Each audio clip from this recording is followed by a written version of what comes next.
There's a great fight that we had. We came out of the old Spago, which is next to Billboard. Man, that's the old days. It's a long time ago.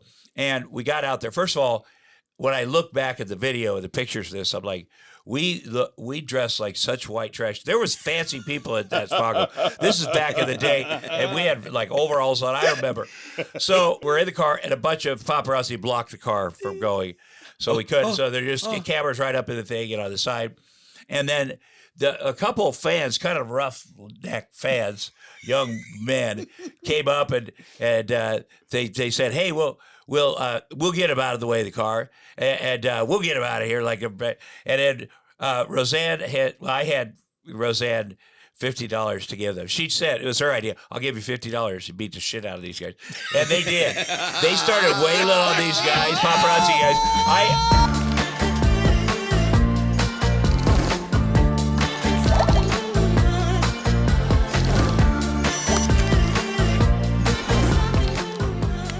Guys, we're here, All Good Things Podcast. Another amazing guest. Do I bring the guests? Well, Keita brought the guests today, to be honest with you, because we have in our midst a legend, a legendary entertainer.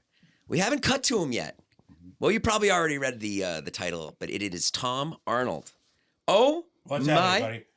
Oh my God, Tom, right up with it, right because up, this is a Bob Barker mic, and you've been on Price is Right, I'm sure. I have. I wish I was. I'm sure you were offered. Were you offered Price is Right? People think I was the host because they thought I looked like Drew Carey. Yeah. I'd like to have that money. Oh, a game show. A game show would be the dream, eh? Well, it's not the dream, but the money's the dream. The money's the dream. Yeah. You've hosted game shows before. Yeah. I've hosted a few things, yeah. Tom, listen, let me start off by saying I watched you at the Comedy Store a month ago. Okay. And you were incredible. Oh, yeah. You're just an incredible storyteller. Nobody like you. Yeah. How open you are, your life, all your marriages, your kids, everything. Yeah. And also saving drug addicts. Saving drug addicts. Saving myself. I don't know that story. Yeah. The Peter Criss story, which we won't go into because it's a big part of your act. Yeah. Insane. Oh, but it's the best. The best story I've ever heard. Yeah. And I'm just so grateful that I can spend an hour with you. And okay, great. Thank you. So you were there?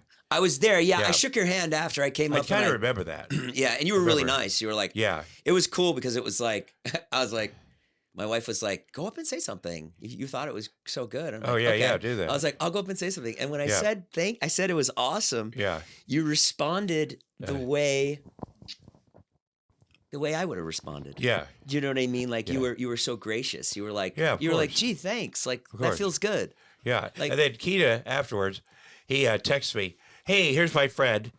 She's single. Started doing the fix something." And then I went, "Oh."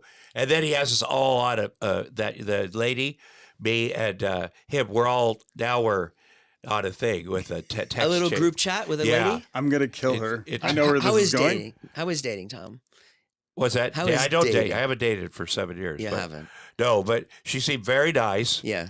But I think that once he quickly put us all together, I'm like, okay, that's moving fast. Now I'm texting with someone, but she was very nice and texting. We texted. And, have you guys gone out? No, we have not. No. She got really nervous. Yeah. The next day she was freaked out because she was a little lit. Yeah. And she was a little excited, and then the next day she chickened out a little. Yeah. What do you mean chickened out a little? She just chickened out. She was like, yeah, you know how people get. Well, I think she probably could sense that I wasn't jumping on, but also I didn't want to look like a weirdo.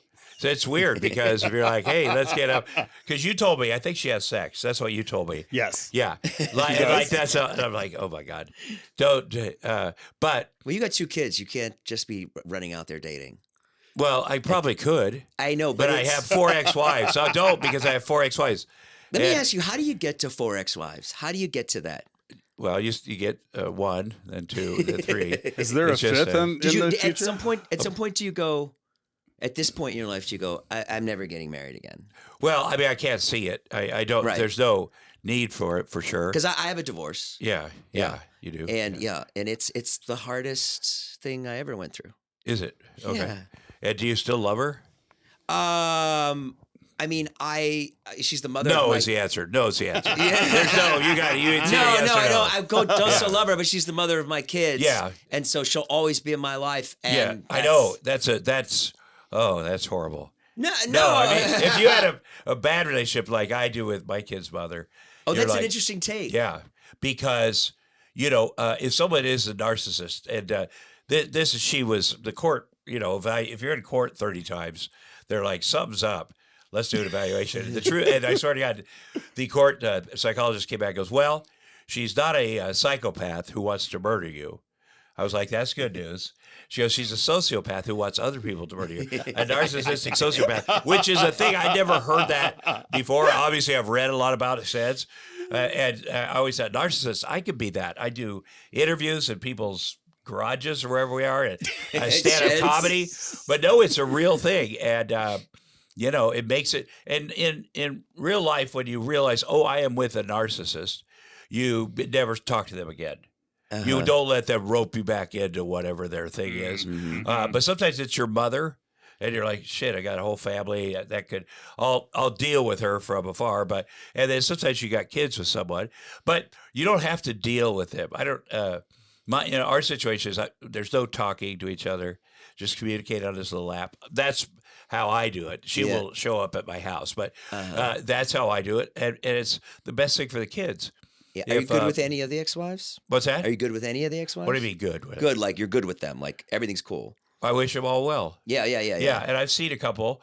I've had a couple communications in the last year with my second and third. My first wife, ex-wife and I, we have nothing in common. And Roseanne. And people are like, are you still friends with Roseanne? And I'm like, if we could be friends, we'd be fucking married, dude. Yeah. Right? But no, then the second one, Julie, who is a very nice person. She was too young.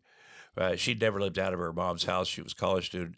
And I tried to, I big time her, pay her student loans and stuff. And but very nice. And I was at Vibrato. You know where that is? Yeah. Up there. Yeah. Glad Center. Yep. A jazz club. Yeah. A band from Minneapolis where I started comedy was out. And I saw a waiter, and he was waiting on us. He get a little something that, kind of a very attractive waitress came up to him and whispered in his ear. Then she took over our table.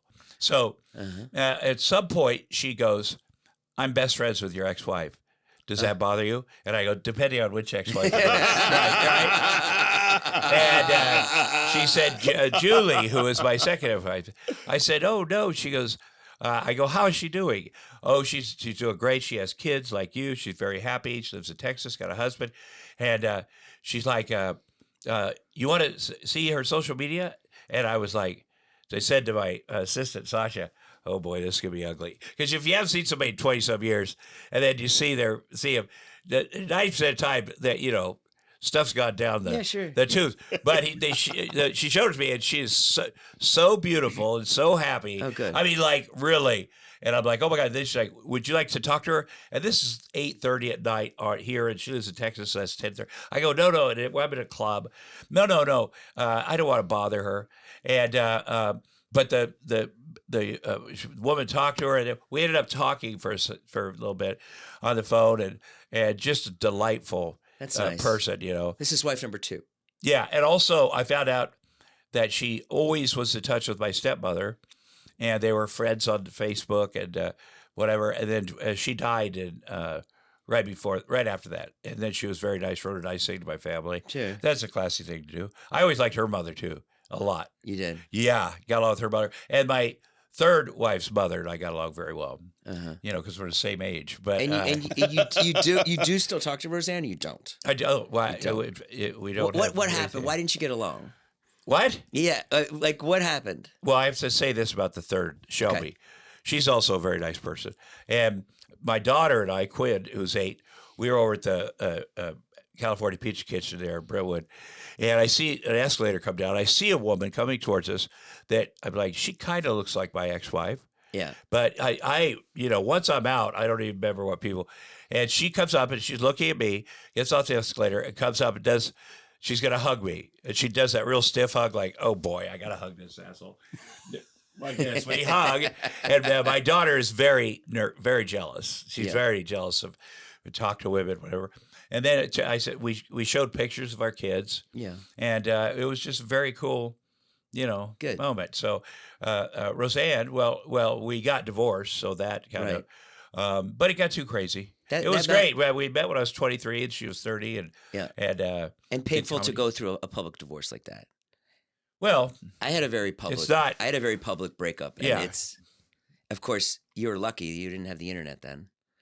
Very lucky for us, because we would have just been all over it. Right. I mean, we caused enough havoc for ourselves. Yeah. You know, because back then it was the tabloids were very big and the paparazzi, and you think, oh, this is fun. I will manipulate these people. Right. They'll do something for me, maybe, but that's not how it works. You have to do something for them. But you just can't. It's like it is now. If you read something about yourself or some of the bullshit, you're like, that doesn't matter. Like I tell my kids, if you're on social media and you get your feelings hurt on social media, you should not be on social media. Yes. Because the social media people do not exist. Yes. You don't know them. They don't exist. They have a little picture, find out what it look like. So you can't let people hurt your feelings on social media, or don't be on it. You know? Were you ever out and like a paparazzi provoked you and you lost your cool? Did that ever happen? And you can Google them, because there was I got arrested a couple times. We'll put a link. They were bugged. She was link below. She was very bugged by. There's a great fight that we had. We came out of the old Spago, which is next to Billboard Records. There was a Billboard Record, Tower Records on Sunset. Man, that's the old days. It's a long time ago. And there's an alley between Tower Records and the old Spago, and we got out there. First of all, when I look back at the video and the pictures of this, I'm like, we dressed like such white trash. There was fancy people at that Spago. This is back in the day, and we had like overalls on. I remember.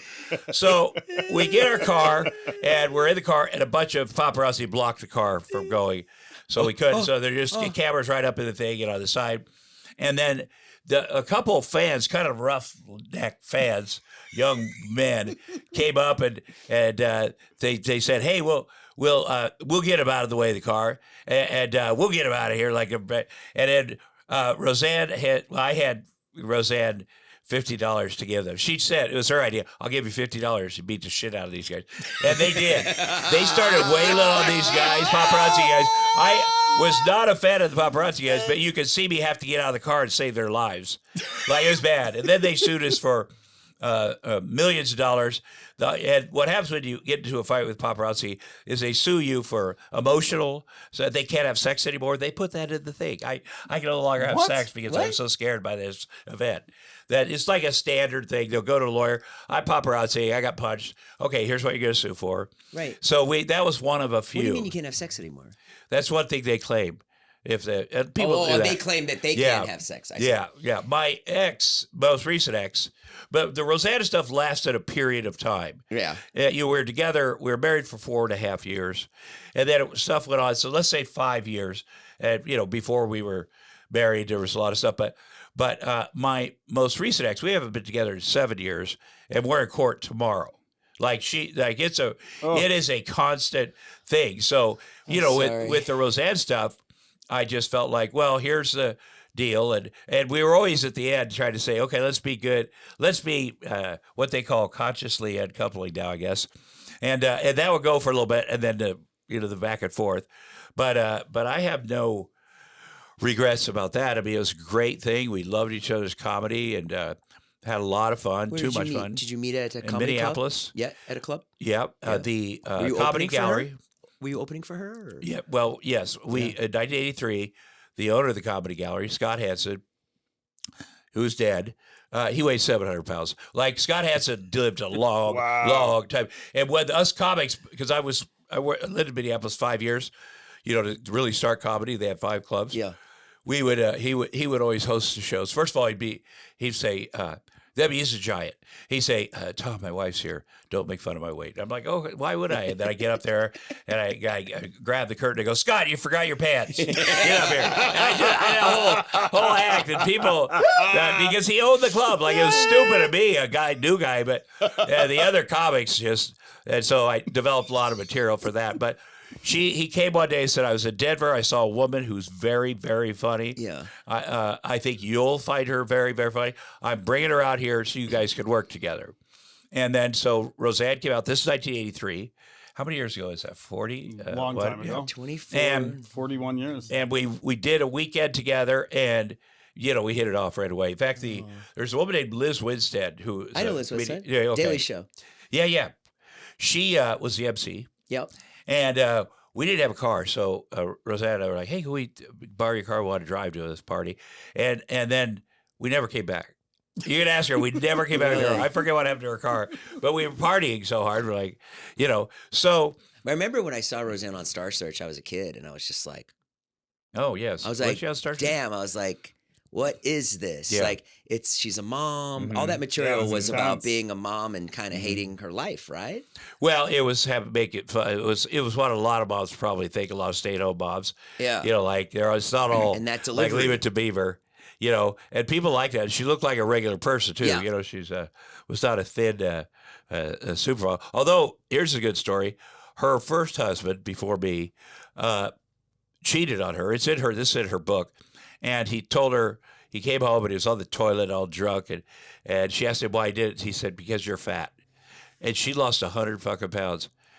She got so skinny. You see her picture in her book, and then she went out and fucked everybody in that neighborhood. Wow. So it's a good story. But I probably should have considered that.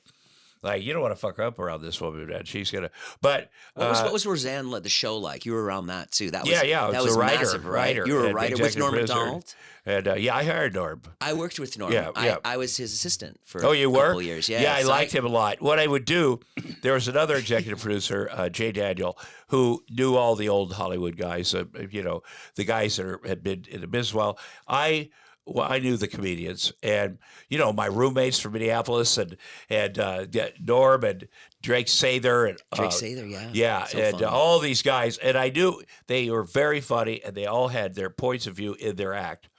And so I'm like, well, I'll just show them how to write a script. I'll show them the form of writing a script because they got it.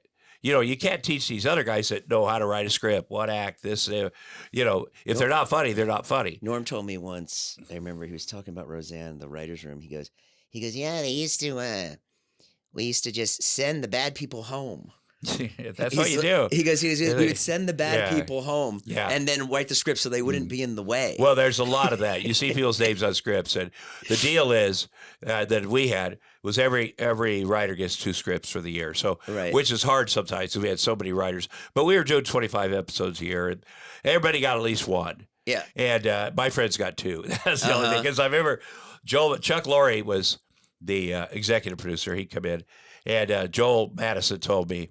He's my old buddy from Minneapolis, known my whole career life. Hey, Chuck isn't giving me a second script. Right. And so I'm like, okay, I go right up to the writer's room. Hey, fucker, I'm just going to tell you, you're giving him a second script right now, or you're going to throw you out that window. That's the deal. Sure. That's what I want. That's what Roseanne wants, more importantly. Yeah. Don't fuck around with that. Yeah. Don't fuck around with my friends. But another script is like $26K, and then it pays forever. It's forever. I watched that documentary about that woman that wrote for Grey's Anatomy. Have you seen that? Mm-mm. Oh, Jesus. And pretended she had cancer, so they wrote about cancer. Then she pretended she was raped. They wrote about rape. Then all of this, it's mental health. Oh, I haven't seen it. It's really good. It's a woman who lied about her experiences for scripts? Yeah, she lied, and she was well known on TV. It's called something of the story. I don't know. Is it on Netflix? It's on one of those. Okay. It's a few episodes, but it's very good. How crazy and so everybody, all these esteemed writers with her, and Shonda Rhimes, and they just believe when she got cancer, when she got fake cancer, she shaved her head. She would go in the bathroom for a long time. She made a friend drive her to the Mayo Clinic for allegedly a series of treatments. She wouldn't let her come in, and then she'd go in there for a couple hours for chemotherapy, whatever. And the friend would, and she faked that. She faked go all the way to Minnesota. This is how crazy this is, that she kept faking this stuff, and then she'd look up specific diseases that she had. And what people are going to believe it. They're like, oh, shit, that's a sad thing. We'll never be able to fire her. Right. Oh, my God. And then she was that person that wrote it. And my favorite thing she did was the Tree of Life synagogue mass shooting. She was where they were working on the show, wherever they do it, ABC. And all of a sudden, she stood up and ran out of the office, ran to her car, and she told people on the way to the airport, "I know all those people. I'm part of that synagogue. No. I know I'm going there to. They have people come in to clean up. because it's blood, it's brains and blood and all this stuff. And you kind of want the cops do it. It's a crime scene. But if you're Jewish, the whole thing is if you're Jewish, you're supposed to be in the ground in one day. So, everybody's doing their best to make that happen with it. And she said she was gone for a week or two, helping clean up but it was completely not true. Oh my God. It was completely not true. And as they went back over her stuff, there were some glaring things, like she was at a Halloween party. She, FaceTimed it or whatever you call it, or posted it on the day of that shooting or whatever, so it fell apart. I mean, it's such a crazy story that she met a woman in the nut farm or whatever the hell thing, getting her mental health thing. And that woman genuinely had some issues, and she had like 5 kids. Right. And her husband was really stalking her, like the videos of her husband. And everybody was blaming the mom. And anyway, she was there to get better. And they bonded. And then this woman, the writer woman, moved to Oklahoma or wherever they're from. Right. They moved into the family. And it started to look like she's going to take this woman's kids. Yeah. That's her thing. She's going to say she's crazy. She started reaching out to the woman's friends because she was a big star from Grey's Anatomy. Right. Yeah. And of course the people are going to be enamored by her. And they had a therapist that the first woman had that she took her over and wouldn't let her see and that's just the therapist. That's a sketchy thing to do. Damn. But it got so close. The only reason it didn't work is because she had to hang out with those kids. And hanging out with 5 kids, you could fake cancer. But that's they're right. But hanging out with 5 kids, you're like, you can tell she was like, whoa, this is a bridge too far. That's impossible. Yes, yeah. Impossible. So then I don't know where she is, but you see that. Can you talk? Go ahead. What was the point of me starting that story? It was I don't know, interesting. but I want to liked segue. it. Speaking of kids, let's talk about your kids. One of the things I love about you is how connected you are to your kids and how important of course. that is. They are, we live together. Very connected. First of all, my son's always like, Daddy, why don't you have a Lambo? And I'm like, buddy, I could have a Lambo, but 7 years ago I got you guys. And court, I don't know if you know this, but court is freaking expensive. Yeah. Court, honestly, because people can file one crazy shit, and it can be super crazy, a list of crazy shit, but you have to rigorously defend each thing. Because what if the judge said they thought it was true? Now that's never happened, but you got to do it. And then the cops, my kids have seen a lot of cops. And they dress as cops on Halloween. I always thought, because she would call the cops, she'd SWAT us. She had a SWAT, and she'd call and they'd say, Tom Arnold is my ex-husband, and he's got a lot of guns, and he's very violent, and I'm worried about my kids. I need to go check on them. And the cops come in hot, But because we'd seen so many cops in the house, they come in pretty hot, and I'm like, boys, calm down, man. Call your supervisor. They actually gave me a card that a detective that I even thought she was going to call the cops to call this card. Yeah. So the cops didn't come out. Yeah. But they're doing their job, these cops, and then they leave. I go, no guns, no violence. Bye. Kids are good. I'm not waking them up. Yeah. You don't want to wake up the kids. Yeah. They're good. And they leave, and then I say to the kids, we got to hide the fucking guns now. She's ruining everything. And I did. I had a squirrel, my grandpa's squirrel rifle in the garage, packed in way, way down at the bottom of a stack of things. And I dug it out. And then at first I was going to, they said, we could donate to the police if you have a gun. I thought, I don't want to have a gun, then be responsible for something else bad. So we had our handyman come over with a blowtorch. And that was what we did. The kids, I showed them. We cut it up. We cut it up in little pieces. This is how this works, and this is what you do. And so whatever goes on, we try to make it a life lesson. Mm-hmm. My favorite time was she called. I don't know what she accused me of doing, but cops came. It was night. Kids are asleep, and they go, "We just got called a welfare check on the kids." I go, "Okay, again, you guys are new, aren't you? So I'm not going to let you in. Call the supervisor. She'll take it." And then I was like, well, all right, you're new. Welcome to the force. I have respect for you guys' job. I'll tell you what, sit in the kitchen. I'm going to go upstairs. I'm not waking the kids up. I'm going to go upstairs and make a video of them sleeping and come down and show it to you. Yeah. So I go upstairs, My son's on my couch, my daughter's in my bed, just kind of pan around, and all's good. And I bring that video back down to the kitchen, and I go, here, and I play it, and I watch their faces like, what the? And then I look at the video. It looks like the kids are dead. It really is. There's no light. I didn't turn the light on. So I go, fuck, stay here. I go up. I turn a little bit of light on. I go to the Disney Channel. You know how they do with the hostage? Yeah. You show the newspaper or what's on TV at the time to prove it's true. And then I did a better one. Then I took it down to it. But there's been several times during this, you have to make the best of it. First of all, you can't do, you have to be positive in front of the kids, no matter what's going down, to protect them. But I remember thinking, this will be funny if she stops now. If this is her last time, there'll be a funny story I can tell about, Yeah. But there's no last time, and she just can't quit. She can't quit doing it. So the material is endless. Yeah. So talk a little bit about and doing stand-up comedy. I have to tell you, there's a lot of times where with the kids, I'm like, do I want to get a babysitter? Is it worth going out to the club? Yep. And then I always feel like I need to be there with them to protect them, whatever. But doing comedy for these guys has been like the best therapy. Like I never feel bad. There's times I get on stage and go, oh, I should have tightened that up or done this or whatever.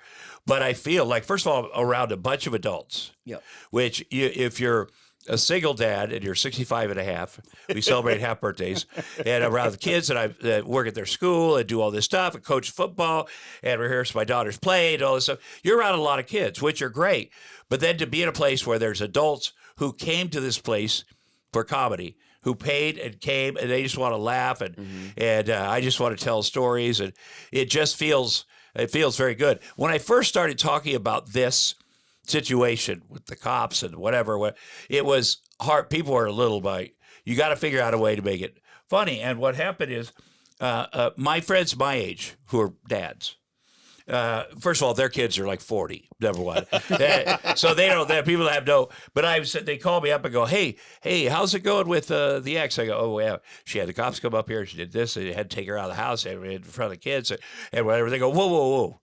Okay, it hurts me to hear that. Like, they don't need that. That's too much. It's too crazy. It hurts your friends to hear it. Yeah. They're like, oh, yeah, or it reminds them of the worst day of their life. But I have some younger, compared to me, single moms. And that, first of all, you need a younger single mom to be friends with, so your kids can see a woman being nice to you and respecting you. And where do you get the resilience? They are resilient. But I hate to make them...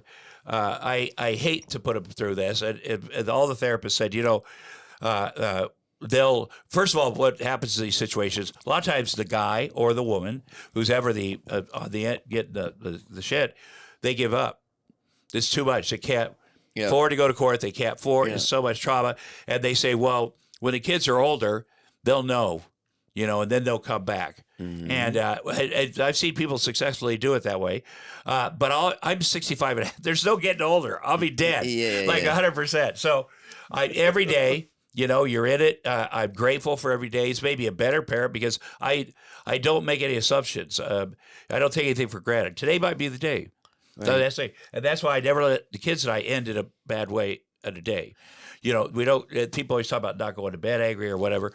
We work the shit out. Yeah, shit goes down. I'll tell you. Good. I make mistakes, my kids, but shit goes down. But then we gather in and say, "Here's the deal. This awesome, is the group. Tom. This is what we're gonna do."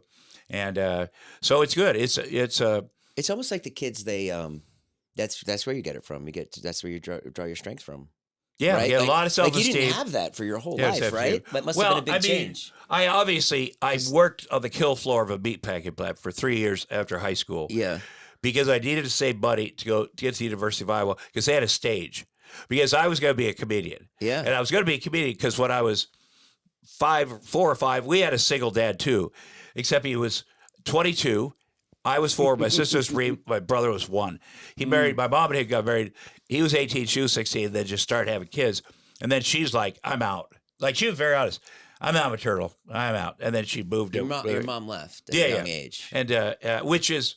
At the time, you're like, well, I'm mad that you left. But then when she died, we were never close. But they're like, are you coming to the funeral? I'm like, fuck no, I'm not coming to the funeral. Yeah. And she had just done an interview with the Enquirer saying I was a bad Jew. Yeah. So no, but the day after, because it's also me. You don't want to be carrying ghosts from 40, 50 years ago. Yeah. Into your new, especially when you have kids, you want to deal with your shit, and then be up, and then you'll learn, and that maybe. But I went to her grave afterwards. I'd worked on my therapist that day after I flew in, and he said, write a letter, everything you're mad at her about, on one side of paper. Okay, on the other side of paper, write everything you're grateful for. And I'm like, what the fuck are you talking about grateful for? And then the main thing I was mad is she left. Yeah. Yeah. Do you But think then that was the thing I was the most grateful for, because she was a raging alcoholic addict. Right. First time we ever did drugs was, teenagers. We all moved back into the mob when we were teenagers so we could do drugs and grow our hair and no rules. And for a little bit. My sister went when she was almost 14, she moved in with my mom. And so my mom's like, you got to marry this guy that you're dating, this 22-year-old. Or I'm having him arrested, or you can break up with him. And she made him marry this guy, drove him to Missouri, all drunk. And I was at home, and I'm like, what is happening? Lori is where?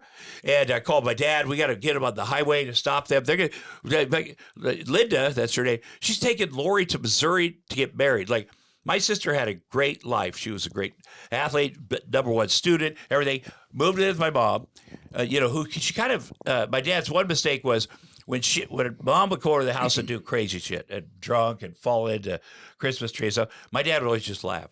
Now, I think he thought that's taking the high road. But I knew my mom was not a mother. Like, there's no, but my sister would look at her like, oh, she's great. And so, my sister goes in, my sister gets married, her wedding night, the guy beats her up. Again, he's 22, she's 14.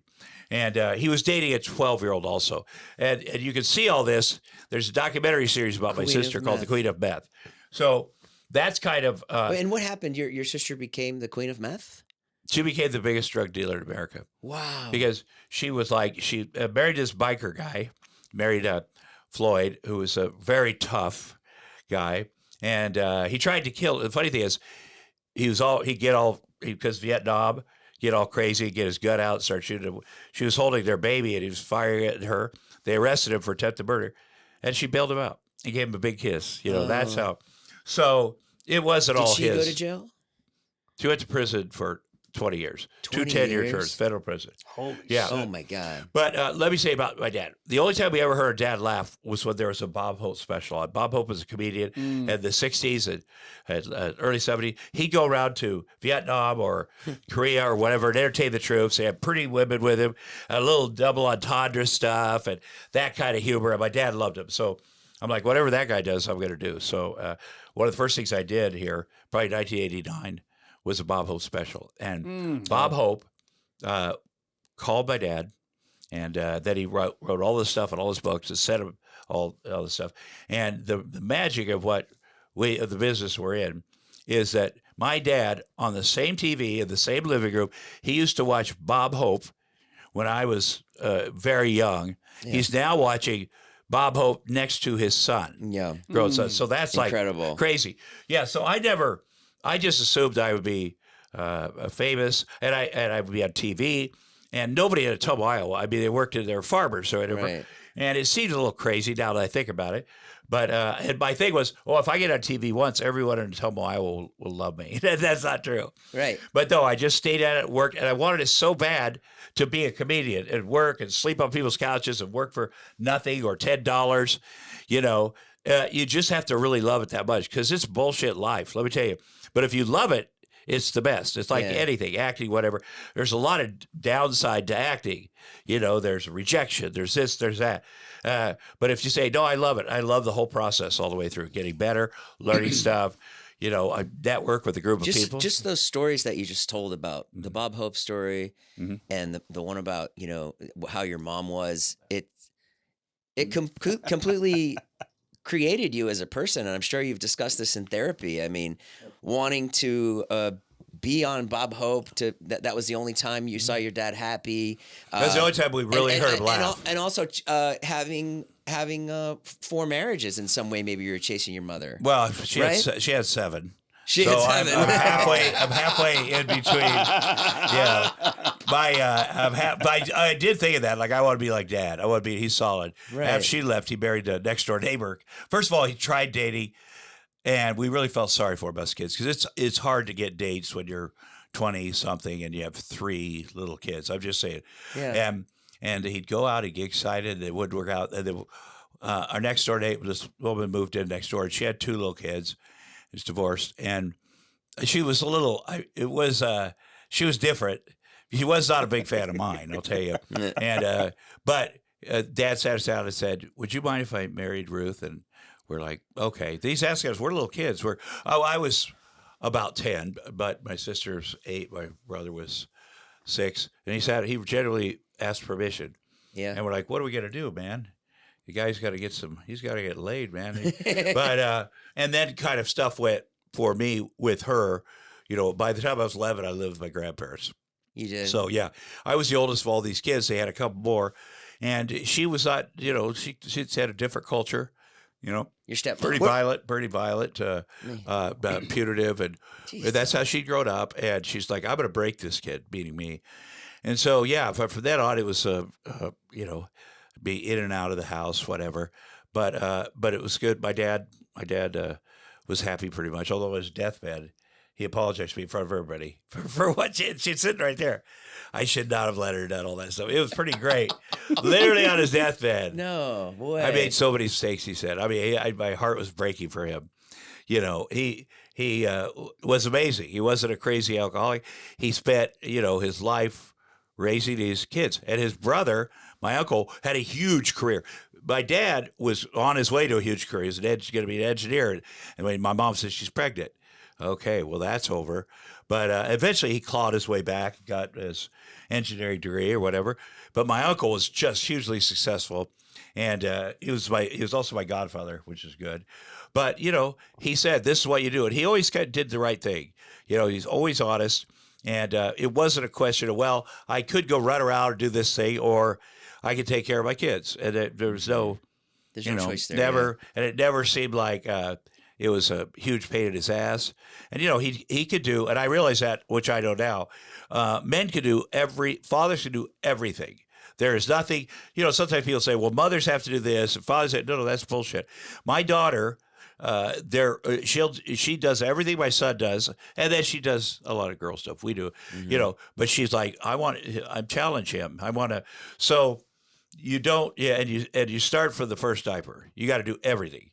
You start. And started with my son, diaper one, and I'm doing this, then everything with him. And then my daughter's born. My friend's like, well, that's going to be different because it's a girl. I go, what do you mean? Well, it'd be weird, change her diaper. I go, I know my daughter since she was 1 cell. Everything about her is me. It's not going to be weird. I'm going to be, I can change my son in the dark and clean him up, whatever. I'll be more thoughtful with her. But because of that, we are super, super close. Yep. And when you go through a divorce, hostile, contemptuous thing like this, it's sometimes hard to kids. And the other parents always try putting, me down or saying this stuff, trying to deprogram the kids from loving me. I forget what it's called, something parenting. And it's been a successful thing for a lot of divorces, where I've had friends that are like the kids where they had to give up on whatever. And but my daughter, really important. And the first time that we talked about a custody arrangement, my thing was always like 50-50, week here, week off, you do your thing, out of mine, get out of the house, and we'll split the house, we'll split all the money, what's ever about money. But she offered that she would have our daughter and I would have her son. And I'm like, I am not going to fucking have my daughter grow up and read, because they will read. I read the things my parents divorced way back when.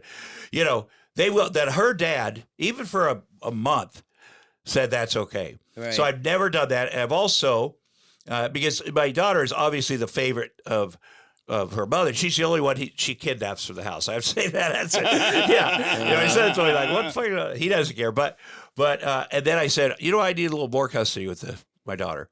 I need special days, dad-daughter days. During COVID, we were all in the house, and it was tight. And kids, they love each other, but Jesus, they fight too. Yep. And it's too much. And so I had to go to court to get that. And it's been the best thing. There are a couple days a month where I say, what do you want to do, honey?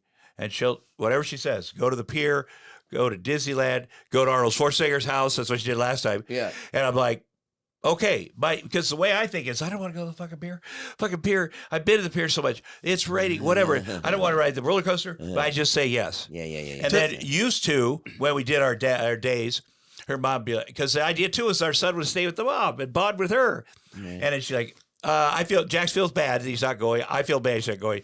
And I knew what she meant, like, get him out of here. And then I would have him come. But the last couple years when that came up, Quinn's like, no, he can't come. You know, she was brave, which is how it should be. I have a lot of father-son time with my son, a lot. But this was hers, and she had the courage to go, no. Talk a little bit about, one of my favorite stories of yours is the nail polish. Like tell what nail polish? That we do nail polish? You and your daughter, yeah. I used to see dads doing this stuff. We had done it for 3 years straight, like solid.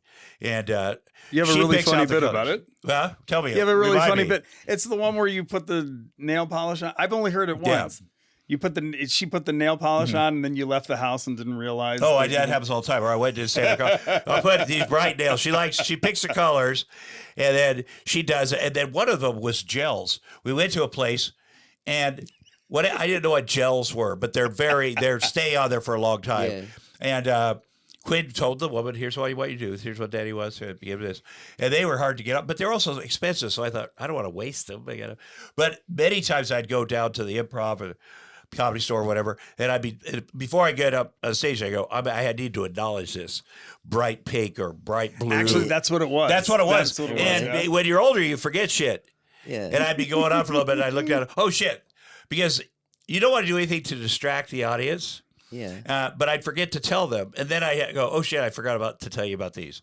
I have an 8-year-old daughter. That's all you need to know. But which is very funny, and but it's a good thing that we do. I will say that. When my daughter's getting very good at it. She's got a lot of equipment. She asked me to get different things. She's got her whole setup like a professional nail makeup too. She does makeup. Before I leave the house, the one thing I miss about having a wife or having a partner was before you leave the house, they'd come up and go, hey, you got something on your face. Do that thing right here. Okay. Because I don't have that. Because I leave with shit on my face all the time because I take this tinted sunscreen because I have this skin cancer. But my daughter will do it. And then my son's like, well, I want to help Dad. And then I was using this brown stuff that goes in your hair that you shake in. He was very good about putting it in. Right. I'd be like, I can't even see the bald. Fuck it, I'm not putting that on. But, she's learning things, and whatever she wants to do, I'm not pushing her. She decided to act now. Right. Decided to be at the Rev Student Council, won. I'm impressed. Won the Student Council, hey? I know. Wow. Big victory? Was that a big celebration? Big. She said, I want to run for Student Council. I'm like, oh. Did she win yet? She did win, and she had to make a speech in front of the whole school. I'm like, amazing. As a parent, you want your kid to do stuff, but like that's a lot of things you go sideways with a speech in front of the school. She did it. We worked on it. She said, I love my school. I'm going to make everybody happy. If you want to win, vote for Quinn. That's all. I love my school. I'm going to make everyone happy. People like to hear that. And she's just so, and then the catchphrase. And she got it. And, because I'm always like, things don't always work out. So just it's the fact that you're trying is the thing. And so far, both of them, they have worked out. That's great. Let me just jump in here before we run out of time. Yeah. Speaking of happiness, perfect segue. Yeah. One of the things I love, there's so many things I love about you. And one of them is your generosity. And like when we did that, there's a recovery show not a recovery show. No, it is a recovery. The veterans, veteran show that we do. Well, wait, we did this veteran show. You can't go wrong doing shows for veterans. No, but one thing about Tom is that he really respects cops and veterans. Oh yeah, of course. And it's like a big part of who you are. Yeah, well, they do. Imagine having their job, and you feel like. Because they treat the post-traumatic stress now, finally. When I first started doing veteran stuff 40 years ago, nobody talked about post-traumatic stress. They were under so much pressure. Say they're a pilot and they were feeling these things. They couldn't tell anybody. They pull them out of there.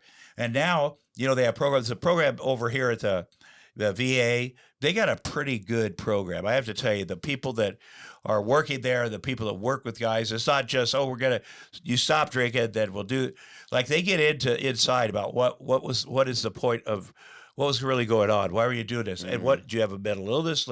You got to separate the booze and the drugs. You got to get them out. Then you can decide, what the deal is, make a proper diagnosis. Maybe you're bipolar, maybe you're whatever you are. And then we can treat that. You got to stay away from this other shit because that's going to, but they do a real, and I see these guys, just badass guys, and they're in there and they're crying and they're proud of themselves, and I'd always tell veterans that were, because a lot of people that want to get sober or get arrested, I talk to, whatever, and I'd say, what, the best part about this, what you're doing for yourself right now, is as soon as you get on the other side of it, you'll be the guy that the other veterans come to and say, "How did you do it?" And that's where you get the most self-esteem. That's where you are. That's where you quit. What's the hardest thing for you to quit? Which drug? Which I think cigarettes, alcohol, cocaine? Which one? Never smoked. Never smoked. But I mean, everything is hard to quit. The biggest thing for me was realizing I could be addicted to anything. Yeah. Like I quit drinking in 1989. Yeah. And booze and coke. And at 19 years sober, I wrecked my motorcycle on PCH out here, broke my back. And I had gotten cocky about my sobriety because I sponsored some of these young heroin guys, opioid guys. And I'd always say to them, I don't get it. I'll be honest. My thing was cocaine, alcohol exclusively. I would never like that. I break my back. The ambulance comes. The guy gets out and says, "Are you in pain?" I go, "Yes." And he says, "Not anymore." And he gives me a shot of fentanyl. And I remember thinking immediately, this is what I've needed my whole life. I love this feeling. Yeah. And so a year later, when I'm about to take my 20-year cake for 20 years sober, I realized I'm not sober. I am still on the pain medication from a year ago. I've got to start over. I'm going to eat this cake first, but you do have to start over. And I'd say this too. Relapse is a part of a lot of people's stories. It certainly is mine.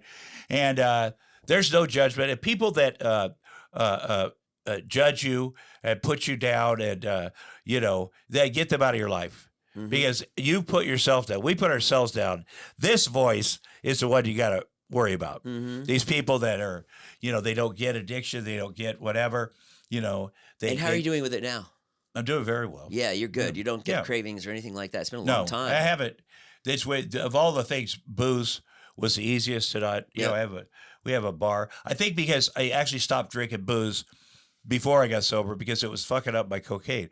Like after I moved out here to write the Roseanne show, the Midwest, I did coke. First day here, I met a guy on Ventura at what's that bar? It's like a tropical bar. First day. Yeah. He was a huge drug dealer. Yeah. And he said, "Hey, you know what you got to do? You got to buy it by quantity. It's cheaper." And the price was like, "That sounds like a great idea. I will take a pound of cocaine or however they." And I did. And I was like, "This is such a good deal." And, that's how I was doing it. And when I did cocaine in the Midwest, I did all the cocaine. And then I would try to go to bed. I never went to bed and go, "Hey, there's more cocaine for the morning." That just never happened. Or booze. You do it whatever all. I had, I did it all. Yeah. But then suddenly I had such quantities it became, it'd take days and days, and then you really start losing it. And, the end was near. And, were you functioning on cocaine? You were going to work? People say they were functioning, but I was going to work. I was riding, going to work for this show. On cocaine? I don't think I'd done anything. It was 89. Or would you wait till after work and party? Well, when I first started writing Roseanne, Roseanne, I moved out here, and she came in my office one day. I was writing, and she goes, and I was doing drugs, and had a beer, and she goes, "Oh, hey, you do this at work?" I go, "Yeah, I do it everywhere. I do it every day."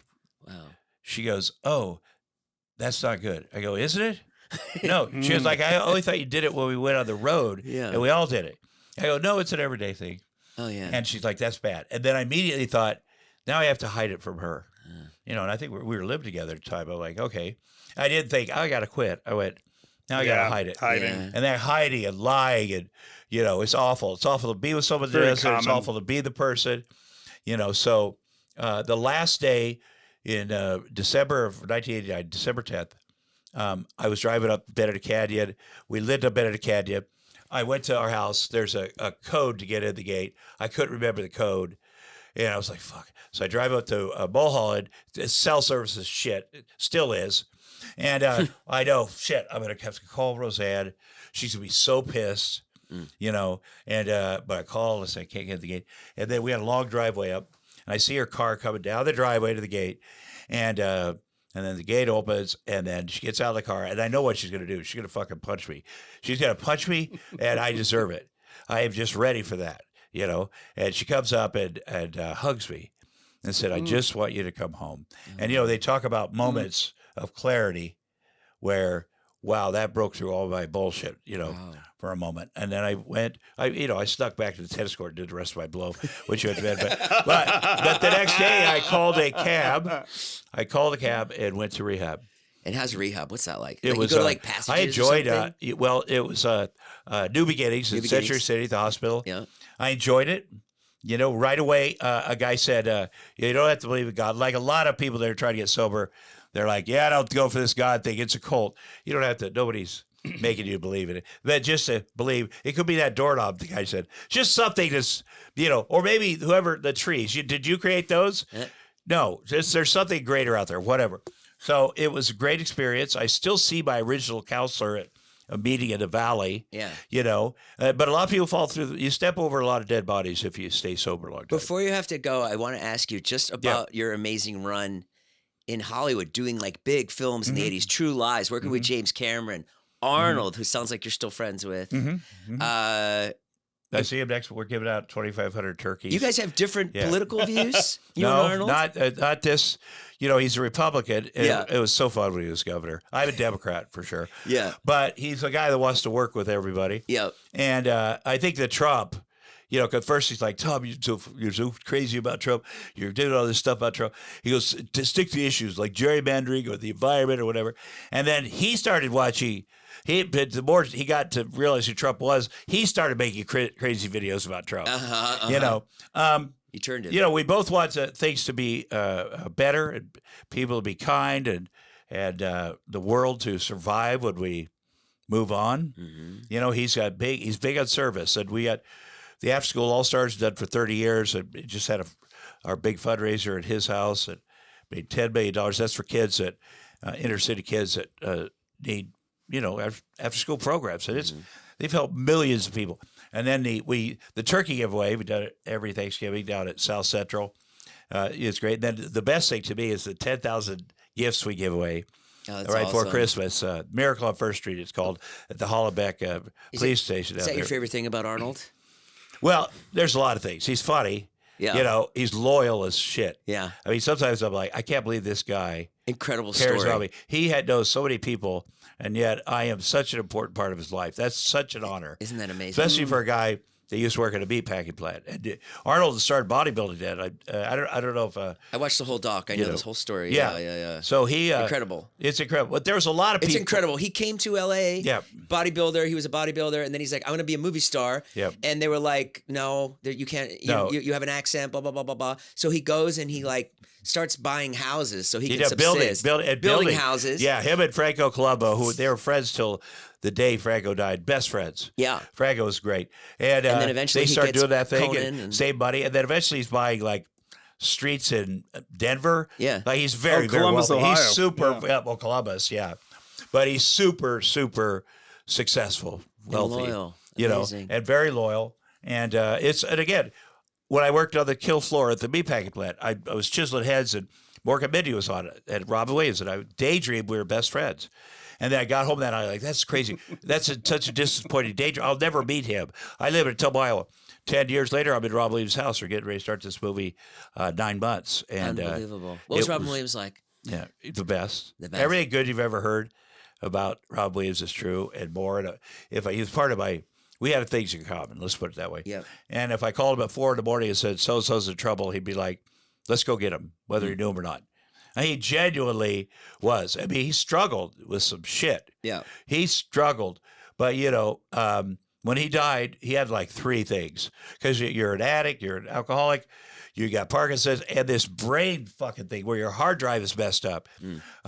but he was coming back sober. He was very, but he just did his best. It's a tragic thing, and I'm sure that everybody around him, close to him, was looking out for him. Yeah. And but so it's hard, especially if you're soft-hearted. Sometimes living a life, the way you are forced to live it is hard. Did you ever know Shandling?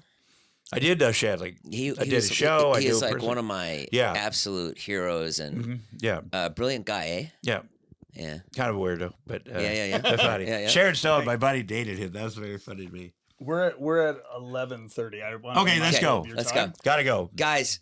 Tom, thank you. Thank you, so buddy. much for giving me the time. Thank you for putting some in your hair. And is that what your hair looks like all the time? That looks good. Do you have a girlfriend? I have a wife. Oh, you have a second wife? Yeah. Oh, good. How's she? She's a wonderful human. Yeah. Is she here? You'd love her. No, she's not here right now, but No, she might be upstairs when we come That's up. why it doesn't work. Does she have a sister? She does. Okay, we'll She's talk. beautiful. Her mother. And my wife's beautiful, and her sister is beautiful. Yeah, it'd be fine if they weren't for me. If they what? Well, if they're just in the, I cast a wide net on as far as looks go. Listen, they just gotta be nice to me. I can call her right now. No, and, that's good. And ask. That's. I good. mean, I'm down. You got to go to Houston though. Mm-hmm. I've been to Houston, but what do you? Before you go, in part, your life is incredible. I think you should do a one-man show. First of all, people say like that. a Broadway show. That would be amazing. I didn't even get to scratch the surface about all your stuff. I mean, as a child, I know, but anything you can impart on somebody that's watching this wants to be a comedian. If they want to be what? They want to be a comedian or not. Yeah, they can be a comedian, you can be an actor. It seems crazy to everybody. Why don't we cast a wider net? Give it to everybody. Impart your wisdom. But I mean this with actors and comedians and whatever we do. It makes no sense if you're from a small town. Nobody, you just have to believe in yourself and be willing to work your ass off. It's like anything. I'm going to do the hardest job. I'm not going to say, well, I need to do this particular thing. It's like why we hire veterans to work on movie sets. They'll do everything. They're not like, oh, that's not my job. That wall falling, I cannot help it. They're on time. They do that. Be on time. Meet like-minded people. Get a network of people. It's never going to go like you think it's going to go. But if you know one day it will be like this, then it will be. And it may take longer, but you got to have fun on the journey. It has to be fun. And just know that's what you're meant to do. And hold on, let me add to that. You have to add value, and you add so much value. Like that's the one thing that, and I want you to hear this because I know you're in and out all the time. He adds so much fucking value to a room. I mean, you're always generous. He gives all of himself. You give all of yourself, and literally anytime he's on a lineup, whether it's mine or whoever else's, it's like. Every comic is thrilled when you're on a lineup, and every person in the crowd is thrilled you're there, and you deliver every time. And it's just this unbounded generosity. Yeah. Well, I've been doing it a long time. I am aware of that. You sort of are aware of your value, and you try to be, you meet all these new people, and some of them bug, but they're trying to do what you do. And yet we're in the same place working. So I have a lot of gratitude for working for you and doing these things, man. It's been very good for me. And how's the pay? It's fun. What's that? How's the pay? The pain? The pay. Oh, the pay? It's not as bad as it was when I first moved out here. You got fucking $15 at the Improv. And $15 a set. I mean, it was, I think the same at the Comedy Store. And it was so low, because I was doing a lot of drugs, a lot of drinking. And I would go to the front. They have everybody's checks alphabetically up front. And I go to the front of the Improv by the box office. And they go, here, find your check. I find the Tom Arnold's. Then I go, Tim Allen checks here too. I take them all and I cash them at the bar. They didn't even pay attention. I go, hey, can I cash a bunch of these 15? No problem. I signed Tim Allen's name. I made amends to him later. But it's good because it's cash. And if you got a babysitter, you paid a babysitter, walking around money. You always want more money. Somewhere Paula Poundstone bought you some drinks, right? At some point. Is that true? Yeah. Oh, I don't know. I Maybe you like cashed her check. I'm trying to think of a name that Oh, might have been a on the lineup with you. Jesus Christ. Do you even know the alphabet? It's A. They name after me A. Sorry. Alan and Arnold. All right, I'm going to go. Thank you so Bye, guys. much. Bye, guys. Thank you so much, Tom.